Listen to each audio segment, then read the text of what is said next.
it was last time when we had met. It was November. It was cold. But the idea of this webinar was to continue from where we had left the conversation the last time. We had talked about the business case of investing in vocational education and training. And a lot of you had asked questions about, can you explain us the dual system in detail, and also how it works from the perspective of apprentices and the government. So I've requested Peter, and Peter has been very kind to join me again this time. GoVET, which is the German Office of Vocational Education and Training, has been a great supporter, VIBB, and also the Humboldt Foundation, because of which I'm here, and that's how I know all of them. Before we start, I need to make some quick IT points. You can send your questions live using the chat box on the right of the screen. You have to log in to view the video and to interact. Please use headphones when you are in a public place. If you're on the move and the network disconnects, you can rejoin using the same link. It continues to move, work seamlessly. And please feel free to talk about it and build the conversation online while we are conducting the webinar. You can use the hashtags Apprenticeships, Financing VET, GoVET webinar, and also tag BIBB_DE or me, as you all know. One more request before we start. Feedback is extremely important for us, especially in the German institutional framework. So please do take time out to fill the feedback and send to me when I circulate it later. Any points, opening remarks you want to say, Peter? Anything you want to? No, it's very interesting. We got so many questions from all of you regarding our last webinar, and we are really happy to follow up, clarify some points, and as Pooja already said, if there's more questions, you can send them to us and we will answer it, or maybe go for another follow-up seminar. Let's see. So all on board. I can see a lot of you are online now, and the comments have started to come in. And so let's get started. Okay, to set the context, why this follow-up webinar, I thought rather than going into the whole idea of explaining the German system again, we'll take it as a 60 minutes, 5 questions, and more from you. We want to hear more from you. And so the first question that a lot of our participants from the previous webinar and otherwise also who I have been interacting with have been asking is, how are apprenticeships organized in the dual system? And how much time does an apprentice spend in the vocational school, in workshop or at a production site? So Peter, that has been one of the questions. And I would request you to start your intervention by also giving a brief update, explanation on what the system is. Yeah, so would you be using your slides for this? Yes, we have some slides for that. Okay, so I'm going to just take a minute to start. So you can see here that dual VT system, the one shown in the middle, is shown in 2 colors because the dual VT system, on the one hand, it belongs to the labor market, which is shown here in blue color. And on the other hand, it belongs to the general education system, which is shown in red color. So you see, we start, of course, everybody starts in school with basic school education, which is compulsory in Germany for young people. And from the general education system, you can then venture into the dual VT system. There is no precondition, no certificate needed. You need not pass any certificate in the general education to be approved for dual VT. But you must, of course, apply for a place in a company in dual VT. And that is shown here in the middle. So you can come from any path of general education. You can move to dual VT.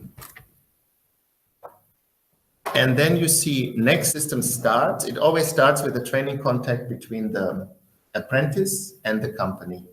So it's a purely private decision who has an apprenticeship and who doesn't. You have to apply for it, and the company have to agree to employ you in the apprenticeship. That is very often the question from people abroad. They ask, is there no guarantee for me to get an apprenticeship, or doesn't the government somehow distribute these places? No, that is a private decision. And there is, of course, always a sometimes bigger mismatch between the apprenticeships that people are looking for and the apprenticeships that are really filled. But basically, this is how it works. Right. I mean, one of the key questions that keeps coming is that when you're talking about the starting point of dual VET, I mean, it's a work contract. Yes. Yes. I mean, how do you coordinate the learning locations in that context? Yeah. So after signing this contract, the contract is first registered with the chamber. And the very next moment, the training company has to register the apprentice with a vocational school, Right. which is a government school in Germany. They are run by the states in Germany, the government schools. And the government school then give you basically the schedule when you have to be at that school. Right. And how much time you spend at that school is in that curriculum, of course, which is coming from the state. These curricula are, however, coordinated with the overall training plan of the profession. Mm-hmm. And they are also talking at the state levels, the companies, the chambers are talking to the government, how long it should be, how it should be coordinated. So these learning venues, the organizations in charge of them, they meet and they coordinate this. So they coordinate how much time you spend in vocational school, on what days in the week would it be. These things are being discussed. In some cases, the time in the vocational school can also be spent on block. So, for example, in professions where there's only few schools, because these are rare professions, you have to travel far, you will not do that every week. Mm-hmm. You will, for example, once a month have 1 week of training in the school. We set up or develop the professions. There is basically a decree by the government which states exactly what is in that particular profession.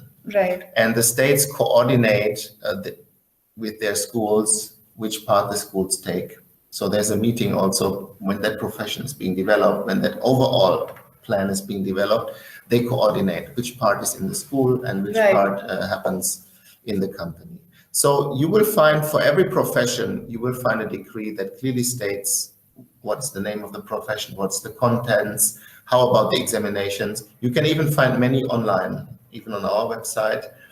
And that is the overall plan, so to say. And then this decree tells the companies exactly what they have to teach you in the process of the dual VT. But the vocational schools have their own curricula, which are, however, coordinated with that plan. Mm-hmm. Mm-hmm. So we have two players, basically the state schools and the companies then. Now you see here the 70-30, that's a rough average number. Usually the companies complain that the young people go to the vocational school too often and too long, and the schools will complain that young people are not there long enough, which means we probably have a good balance in the system. Okay. And this entire 70-30 distribution of time happens across the duration of the apprenticeship, which is the 2 years. Yes, but it's from 2 to 3.5 years. Right. But this is an average number. In some cases, it could be longer. In some cases, it could be less. So it's totally different. It's also even individual, different in different states. But this 70-30 is an average. Right. So, and then you are in your training company, you learn, you go to the vocational school. Who does the independent examinations? Examinations are organized by the chambers. I already said that in Germany, the chambers are basically in charge of monitoring the vocational training in the dual system, which is why all apprenticeship contracts are registered with them. And they're also in charge of organizing the independent examinations. And I say independent because you will see that this is a multi-stakeholder examination. So the apprentice will usually have 2 exams. I mean, that is 1 exam in 2 parts. Part 1 will happen in the middle of his training, maybe after 1.5 years. And then he will have part 2 at the end of his training. And that's a theoretical and also a practical exam. It's both. And an examination board will test him. And this examination board consists of representatives from the employer side, from the employee side, that is the trade unions, and from the vocational schools representing the government. So that's on a chamber level. So that's So, and then you are in your training company, you learn, you go to the vocational school. Who does the independent examinations? Examinations are organized by the chambers. I already said that in Germany, the chambers are basically in charge of monitoring the vocational training in the dual system, which is why all apprenticeship contracts are registered with them. And they're also in charge of organizing the independent examinations. And I say independent because you will see that this is a multi-stakeholder examination. So the apprentice will usually have 2 exams. I mean, that is 1 exam in 2 parts. Part 1 will happen in the middle of his training, maybe after 1.5 years. And then he will have part 2 at the end of his training. And that's a theoretical and also a practical exam. It's both. And an examination board will test him. And this examination board consists of representatives from the employer side, from the employee side, that is the trade unions, and from the vocational schools representing the government. So that's on a chamber level, so that's a district level in Germany. And with that, of course, your training then ends. If you pass it, you will get your dual VET certificate, which is issued by the chamber, the competent body in charge of the vocational training. And it's, however, a nationally recognized certificate. So that is the government recognized certificate, and it is the same no matter where you do your exam. So the chambers issue a certificate, for example, as a carpenter, it will be recognized by every other chamber anywhere in Germany, and it's recognized by the government. So this is basically the institutional setup of our dual VT system. A private contract, apprenticeship contract registered with the competent body, which is the chamber, which monitors the training, which also monitors the training companies. We talk about that a bit later. Visiting of the vocational school with a government-approved curriculum. Government is in charge of these vocational schools. And a final exam, which is conducted by an examination board consisting of all the stakeholders, which is the government, the employer side, and the employee side. Right. One of the big questions then is what is the difference between dual system and the institution-based VET, and how are the long-term returns gauged in the institutional models? This is very relevant, especially for countries such as India, where there is a mix of both models that are available, and both serve a very important purpose when it comes to education and training. Yeah. So in Germany, we also have an institution-based vocational training system.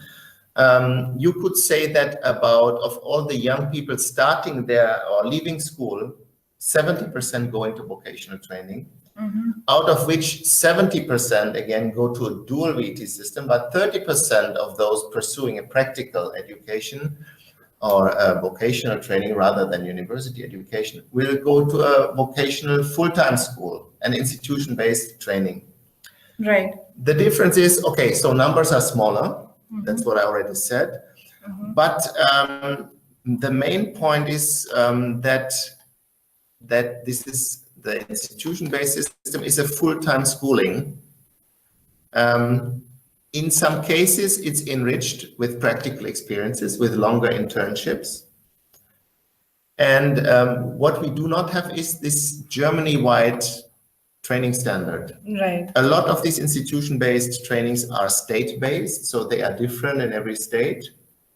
There are some that are the same all over Germany, that also exists. Right. So we here basically have a mix of different systems. Normally, you register with a full-time school in that case. And in most cases, and here's a big difference to the dual system, you do not get a training allowance, rather you have to pay school fees. Right. So that is a difference number one. You have to pay for it rather than getting a salary while working in the training company. Number two is you have more schooling. School is usually longer in the full-time system. It's a vocational school-based system. After all, there are internships. Right. In some cases, there is something very similar to the dual VT system. For example, where do we have this school-based system in Germany? In the health professions, it's very common. In some health professions. Then in some professions that are media-related, where we have even private schools that make a business out of teaching you, and they of course earn from the school fees. And in the health system, the schools, the vocational schools, the full-time schools are very often attached to an institution that also offers the practical work. For example, a hospital. A big hospital might have a vocational school, and there you can register, and you are then learning, for example, to be a nurse. And in some cases, you even get a salary for the practical parts that you do. What kind of courses or trades would say, for example, in media sector? Like web design, this kind of thing. There are also a lot of, as I said, people in the health sector very often go full-time. But a lot of management professions also, you can learn them in a school-based system. But biggest difference is that the competent body is a different body. It's not your chamber. It's another institution. But there's a broad mix of different systems and setups, more or less theory, internships, but mostly no salary. You have to pay school fees. You can request from the government, you can request for a loan to fund that, but you have to repay that. Under certain conditions, for people who are in need, who don't have a high income or salary or don't have funds available, you can even get support by the government, which you don't have to repay. But this is the main difference. In some cases, you even do an exam, like I said, with an independent examination board as a chamber. The chambers will organize this kind of exam for the people trained at the institution. So institution-based, less common, but also important. Different setups depending on the different states, different competent bodies. Very often it is the health authorities in case of the health professions. And different degree of practical experience. But you see that the fact that those organizing the school-based or institution-based system are going more and more for dual elements basically shows the disadvantage of the school-based is the lack of practice. And in terms of the duration of the institutional-based systems, are these also similarly long-term, or they could be variable depending on the course or the trade? Yeah, basically, if you learn a profession, you will also end up doing 2-3 years of training. The difference is one aspect is you can do it part-time in some cases, in evening classes. Then, of course, it takes more years because you only have evening classes. That's also possible. But it also exists full-time. Okay, so before we launch ourselves into the second part of this webinar, what is the linkage between the vocational apprenticeships and the higher education apprenticeships? Because that is also a very key area with a lot of our participants had sent me these questions on what kind of linkages. I mean, for example, I know that there is a studium which is after school for more like graduates and higher graduates. So does that also have an element of duality? Well, this is a different system, basically, where we call this dual studies in Germany. But that has nothing to do with vocational training. There you go for a university degree, mostly in engineering. Only the way you get to that university degree is a bit different from the traditional university studies, because you also have longer periods within a company. You do a project in the company, and what you do there is you can earn credits by doing a project in the company, which contribute to your university studies. But it's a different degree, it's different competencies. It really belongs to the university part. In terms of the job market, I know that's not the direct objective of our discussion right now, but when compared to a dual apprentice from a vocational apprentice and a higher education apprentice, what would be a job path for them? What kind of jobs do they reach at? Yeah, basically those from the dual system, they are, after they finish, they are skilled workers. So they are people who will then get practical professions in companies and institutions. While those doing the dual studies, they have a university degree. They will work as an engineer, Only thing is that, especially in the case of engineering, we are told that companies are more happy with them than with the engineers trained in a purely theoretical manner. Because the focus of this, for example, in engineering, you study engineering to be a researcher in the end. And these dual studies aim more at somebody working practically in a company. Right. So coming to the point of who, now we've kind of covered who organizes the apprenticeships within the dual system. But what are the motivations of a company in organizing these apprenticeships, and what are the conditions that one needs to fulfill to be approved as a training company? Yeah, we talked, of course, last time, we talked a long time about the costs and benefits from the point of view of the company. Right. I have here a slide where you see a bit of the motivation for dual VT engagement. First of all is on the left side, you see, I want the productive and innovative contribution of trainees. That is what we covered last time. Trainees, while learning in the dual VT, they are already productive. They're getting more and more productive over time. And that's a strong motivation, especially for small companies, to have apprentices. Right. So that they can contribute to the success of the company. In some cases, of course, there's a social motivation. As a company, you want to contribute to the society. You want to be socially responsible. And also you will, of course, improve your standing in the community when you employ people. A lot of companies in Germany, you will see they have a sign at the entry to their company. This company is training in the dual system. Oh, wow. So it's a marketing aspect. The most important aspect is, however, that they need trained people who can fulfill the task that the companies needs to do. And that is the main aspect. This is the best way to get skilled workers who know how to work in that particular company, is to train them within that company. And that is especially the argument for the bigger companies, because they will not find those people qualified enough to do what they need. I'm glad you used the word the bigger companies, because my interest always is that how do we scale up, or how do we involve more companies into this apprenticeships program. So, I mean, say for example,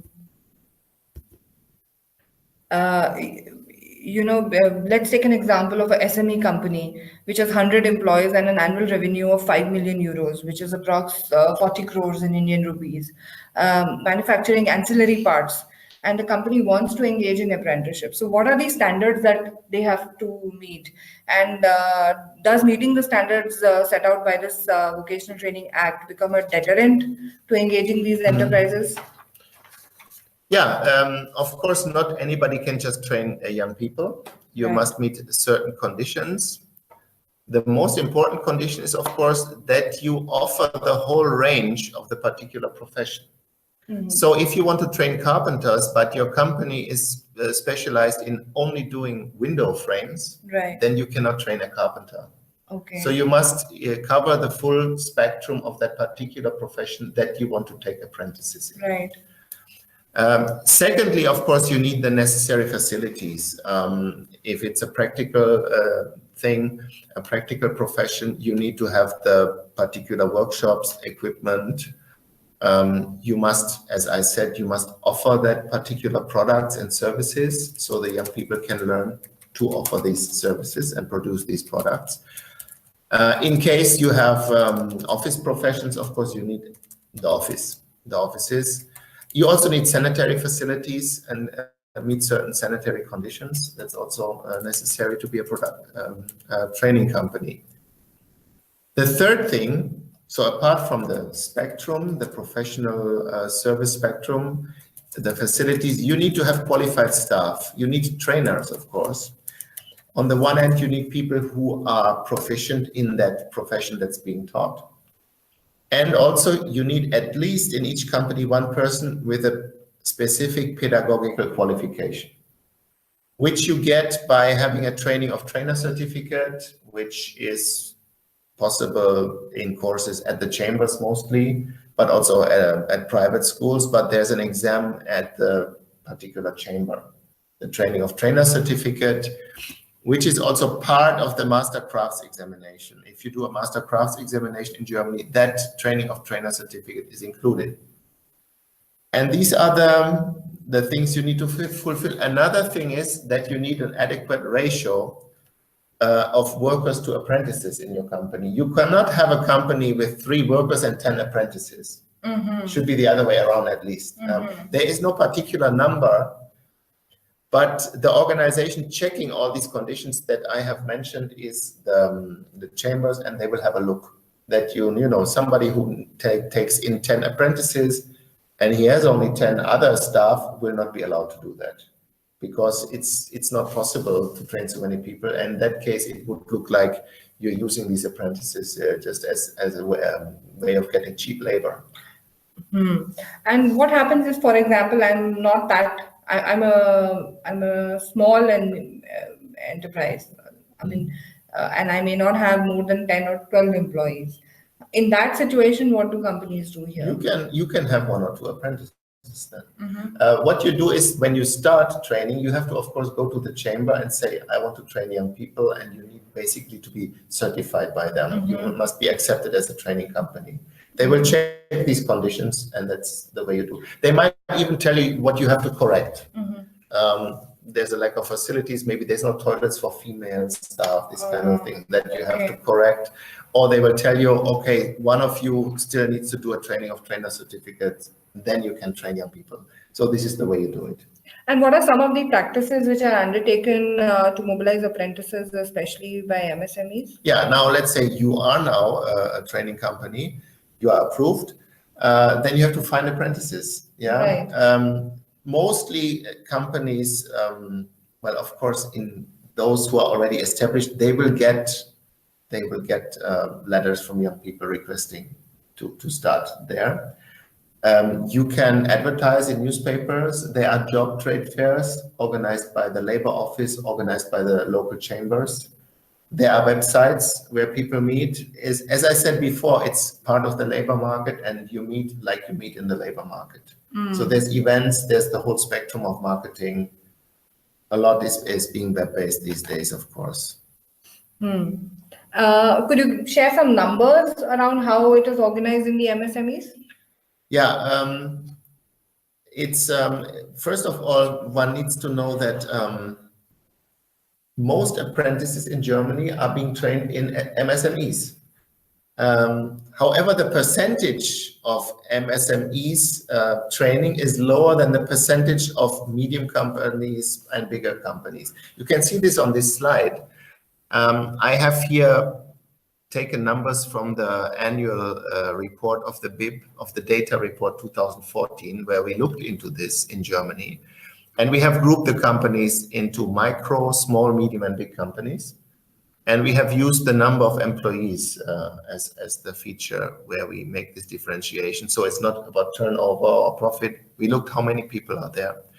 And you look micro companies, if you look at the micro companies, we defined these as those with 1 to 9 employees. Only 12.4% of these micro-based companies train young people. However, there's 207,000 of them in Germany training young people. Why is that so? Well, I showed you the conditions of training. And when you say full spectrum of the profession, all the facilities needed, training of trainers done, that is more difficult for micro enterprises. And a lot of the micro enterprises in Germany will not be able to train. They are specialized in one thing. They can't train. They might train an office person. And if this is a one-man show company or 2 people, they cannot take in another apprentice. That's why the percentage of micro enterprises training in Germany is quite low. It's at 12.4% roughly, but it's still 200,000 companies offering this. And then if you look at the small and the medium companies, percentage goes up substantially. Of the small companies, between 10 and 50 people, 49 people, already 44% train. And that's 155,000 companies in Germany. And the medium companies, we are at 67%. So a lot of the medium-sized companies, which have between 50 and 249 staff, they already train 2/3. And if we look at the big companies, which have 250 and more staff, more than 80% of the big companies train young people. And if we go a step further and we talk about the stock market listed companies in Germany, practically all of them are engaged in the dual system. So if you look at the numbers, even in the MSME sector, you will see the engagement is quite high. So companies make an effort to be able to train. They need the qualified workers.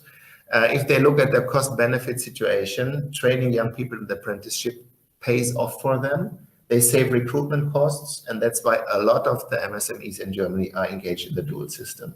Right.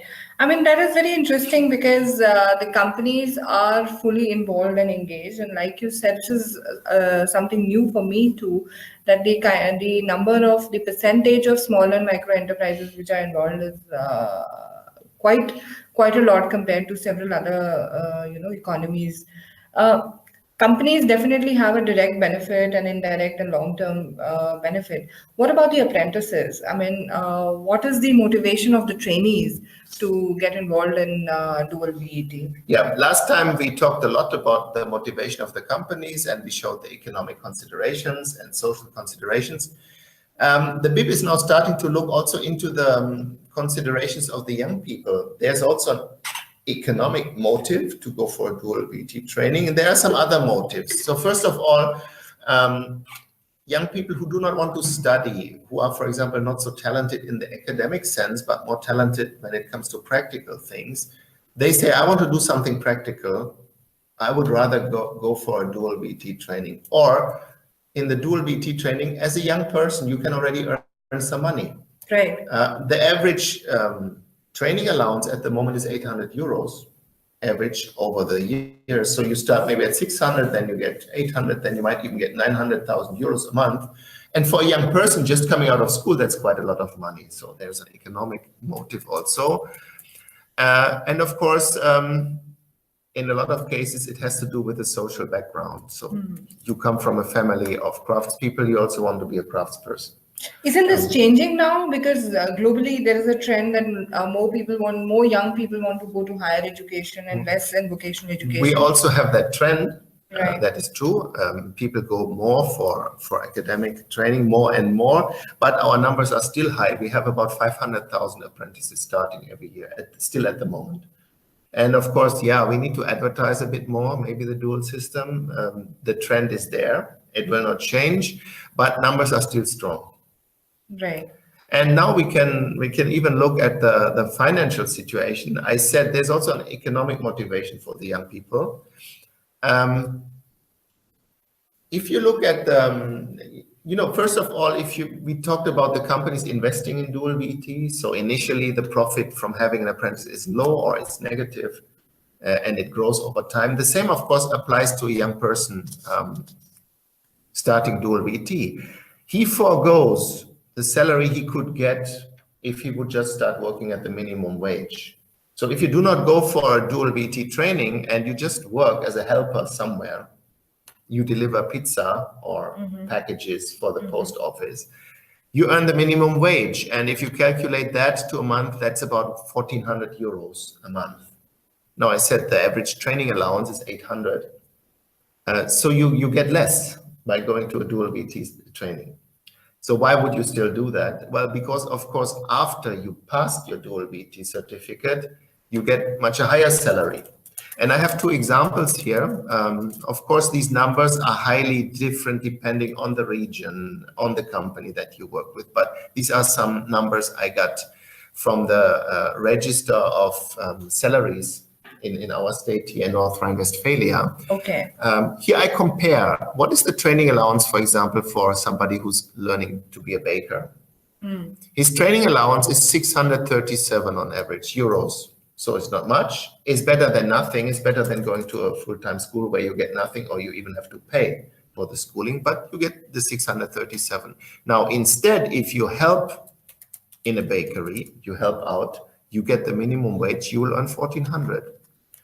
And these next number, no formal qualification, shows the numbers that the trade unions in the bakery sector have negotiated with the employers. It would be even a bit higher. As a helper, you could earn 1,865 euros. So But you see, the next number is the number they agreed upon for people with a VET certificate.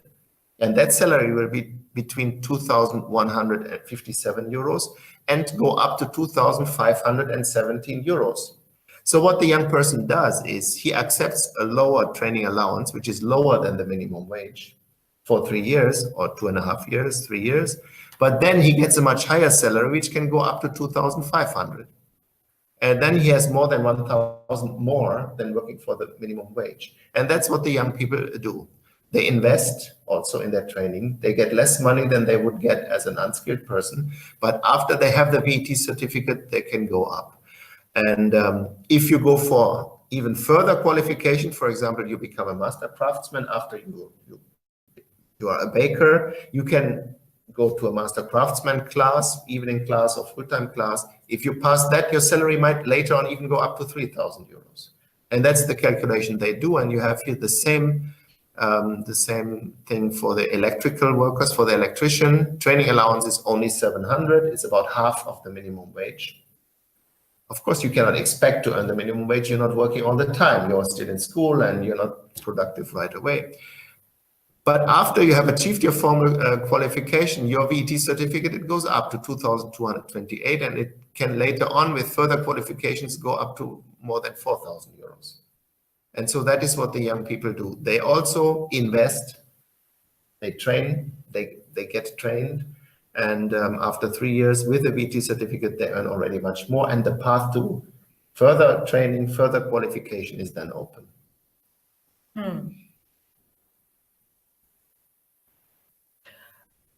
I mean, understandably, so the learner, so the trainee gets a work experience plus a good stipend, which is like a salary.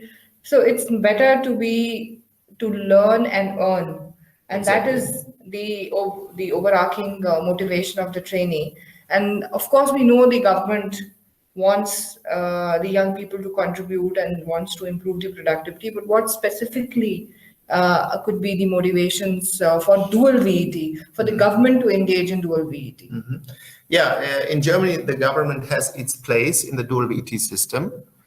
The government sets up the legal framework of dual VET. Dual VET is regulated. There's a law on vocational training.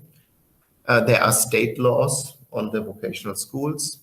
There is, of course, I mentioned that these decrees on the particular professions, what's the contents of the particular professions, they are passed by the government. They are negotiated before by all the stakeholders, but passed by the government. So there's a legal basis. They provide, of course, the school part, the government, and of course invests in that. And they monitor and develop the whole system. And the government is doing that because, number one, the government is in charge of the economy. Right. I mean, for the overall framework conditions of the economy, one must say. And to that belongs the fact that we have a highly skilled labor in Germany. Otherwise, a high technology country cannot survive. So the government feels responsible for having a highly skilled workers in Germany. And therefore, they support the dual VET system. That's number one. Number two, the government is responsible for education in Germany. And the dual system is part of the education system. And the government has to look into it that young people in the dual system still get certain skills, schooling skills they need as citizens of the country. So therefore, the government engages in this school part. And these are basically the two motivations. So one is the labor market, the economy functions better with skilled workers, which the dual VET system provides. And number two is the responsibility for the schooling and the education system and giving equal opportunities to everybody in the country. So these are the two basic motivations. I'm sure the first question that comes to mind of many of our participants is that, for example, in many developing and emerging countries, there is a big issue of dropouts. And a lot of young students drop out at various stages of acquiring training and during the apprenticeship process. Do you have experiences of these sorts here? And if yes, then what are the kind of interventions that you can share that the government takes? Well, the government has two things to do with this, basically this problem. First of all, we also have dropouts.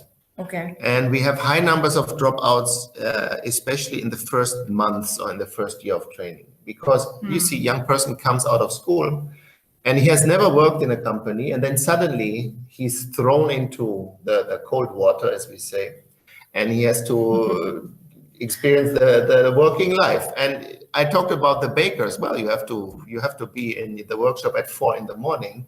That means you get up at 3 probably. It's not for everybody. In some other cases, young people don't like that particular profession that started, and they will still change. You know, they make the experience. After a while, they find out, I don't like this kind of profession. Maybe I go to university, or maybe I learn a different profession. Right. And then there are cases where young people wanted, for example, they want to be a car mechatronic. They didn't get an apprenticeship. They start something else to do something sensible. And then an opportunity opens up somewhere else, and then they will change. So we also have dropouts, but that is not so much the problem of the government. What the government does, they take care now, they do projects for dropouts from a university to join into the dual VT system. Yeah, there the government gives some supporting measures. But what the government does very strongly is support those who cannot find a place for apprenticeship right away. So the government offers them bridging courses, support to get them ready for an apprenticeship. So if there's still some skills missing, the government finances training courses at chambers. In some cases, it goes so far that they even offer full-time trainings in an institution, in that case, not a school, but in a chamber, or maybe even in a school. So that's what the government also does. In a way, supporting people who are at a disadvantage when it comes to dual VET. Right. This, I think you have already covered. Yeah, I have covered this. What I would like to say is, how does the government do all these things? So we have the government working in the dual VT system at various levels. They work on the national level. Federal ministries are there. The government passes the laws. The ministry passes the decrees on vocational training. And then we have regional governments, that is the 16 federal states, right, where they are in charge of the vocational schools, which the government funds. And we even have the regional level, the district level, where the government is in charge of working together with the chambers and is involved somehow in the, for example, in the examinations by putting people on the examination boards and so on. Yeah, I think what will be very interesting is perhaps very briefly if you can touch the interaction between the regional and the central federal government, how and what kind of examples of some activities and cooperation.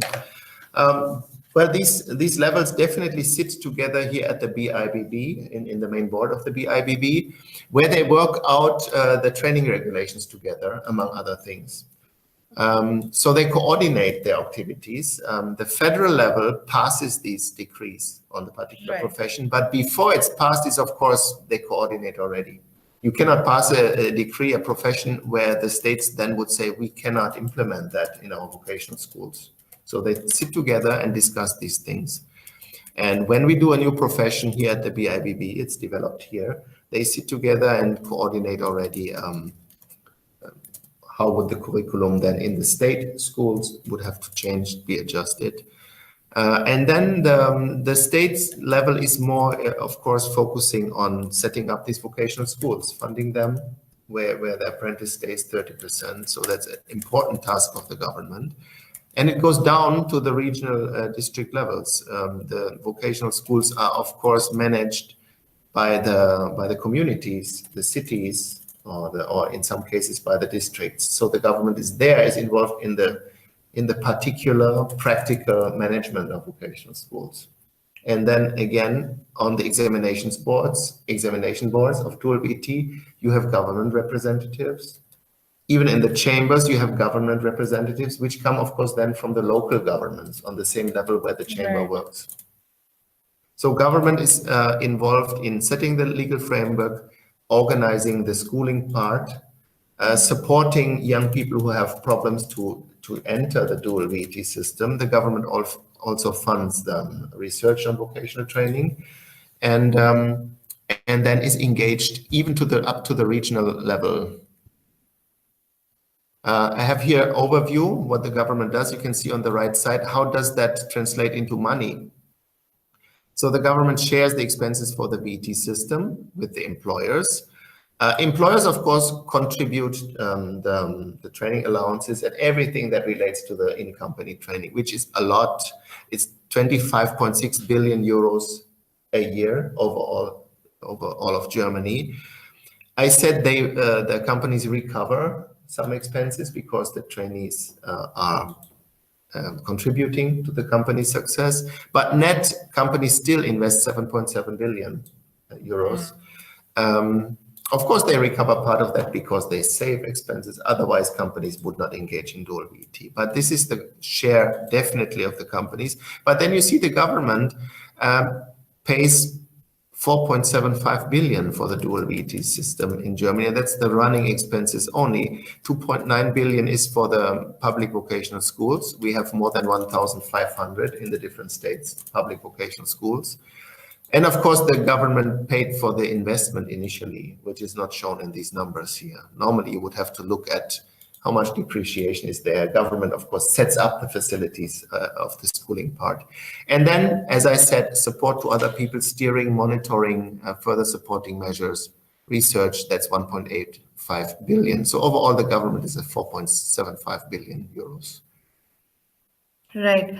And I mean, one of the aspects which is that all these three players are actively engaged in the dual VET system or in the implementation, organizing and implementing the system. Now, in periods of economic downturn, how can companies be convinced to offer apprenticeships while they are struggling to survive and not planning to recruit new staff in the near future? I think this is a very relevant question, especially from an employer's perspective. Mm-hmm. Yeah, first of all, what we experience in the dual system since decades, so to say, it's quite stable. It absorbs the shocks of the overall economy quite well. However, yes, there's a certain ups and downs in the economy, and there is then always a certain ups and downs in the apprenticeships as well.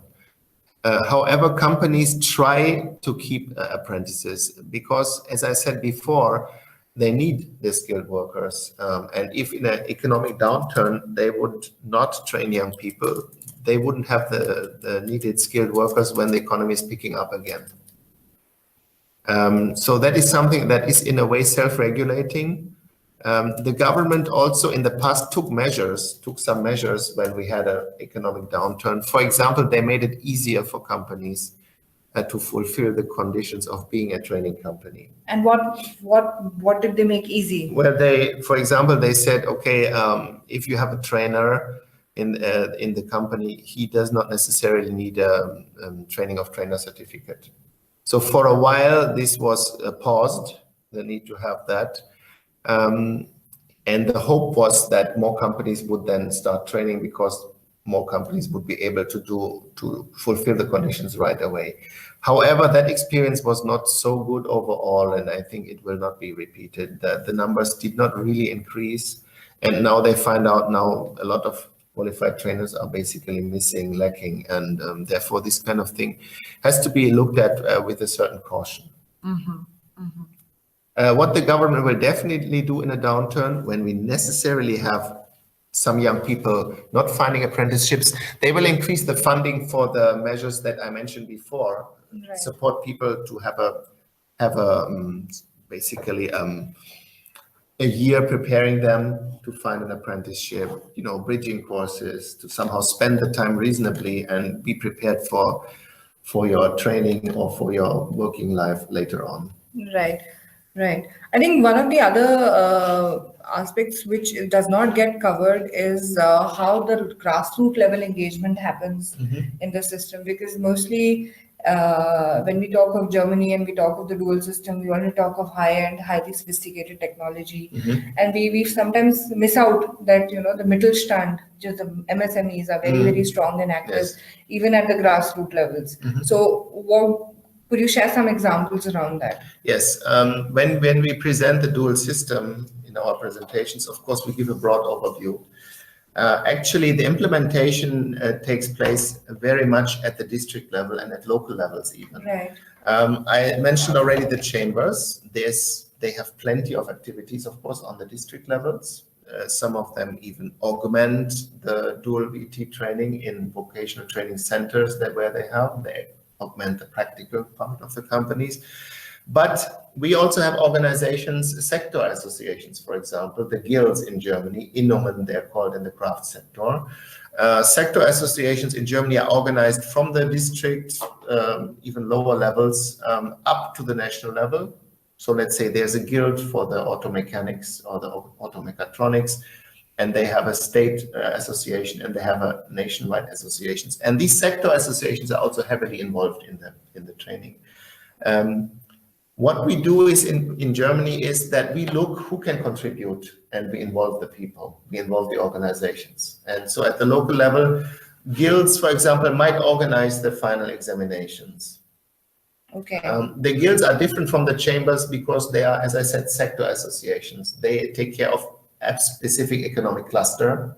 So we have a guild for the electricians, we have a guild for the plumbers, while the chambers covers all the professions. Mm-hmm. So very particular things like conducting examinations are very well done by the guilds, and the chamber can give the authority to them to conduct this exam. And some of the guilds are very well organized nationwide. The nationwide body might even take care of the exam. For example, the auto mechatronics have an annual exam. The theoretical exam is done online and is organized centrally by the central organization of the auto professions. Mm-hmm. So sector associations, we involve them heavily. Some of them also have vocational training centers. So who does what is not cast in stone.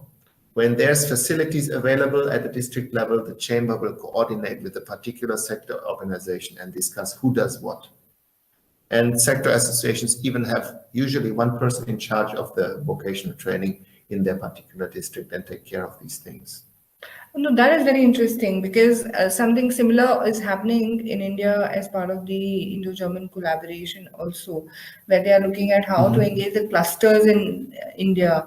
I mean, clusters of industry sectorally, which could be, largely MSME companies, and how they can engage them for this.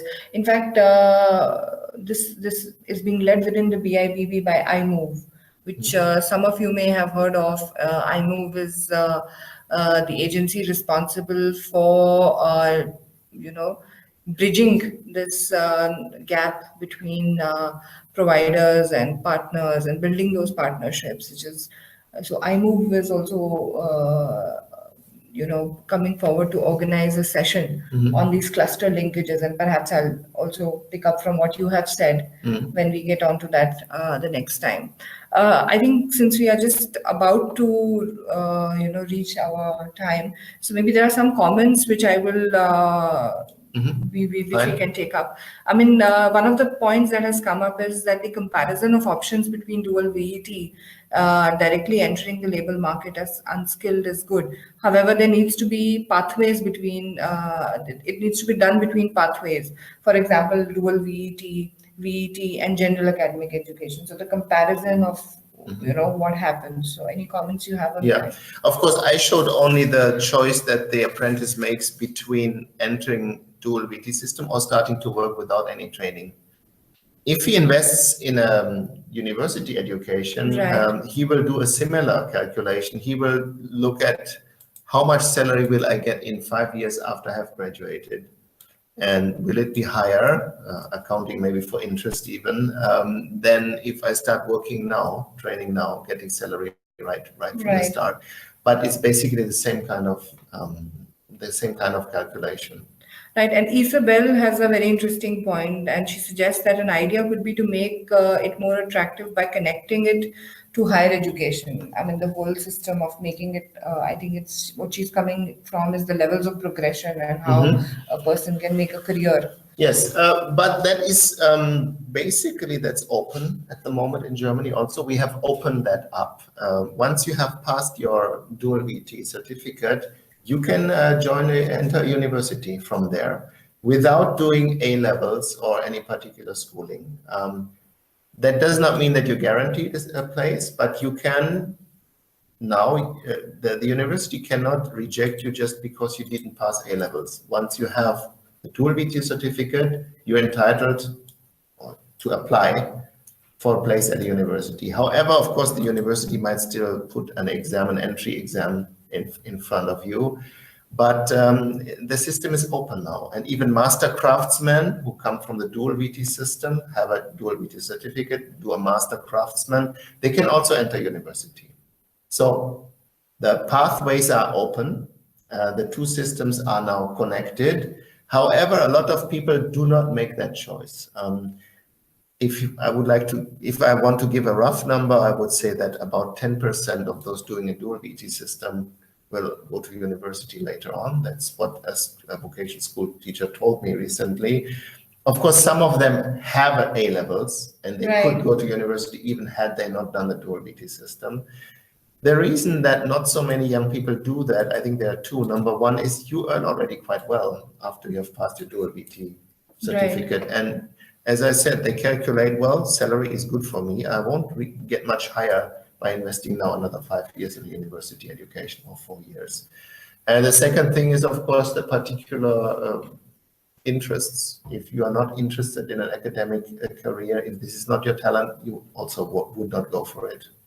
But basically, the pathways are connected and the system is open and it's permeable, and you can go from the dual VT system, you can go into the university system if you want to do that. Right. I think that's a very interesting thought. So the key takeaways perhaps are that we talked about today the whole system as a whole, how it's functioning, how it is working for the MSMEs, how the system has engaged the small enterprises as well. What is the motivation for government? What is the motivation also for the trainee and the apprentices? And some of the points which have come up through the interactive, the questions that we have received during the seminar is that how can we link it to the higher education and make it a little bit more permeable, as you have just said. I think we have shot a little bit over time, but thank you so much, Peter. Welcome. I know you're very busy. You have so many other things to look after, but you have always been very kind to take time out. And thank you all.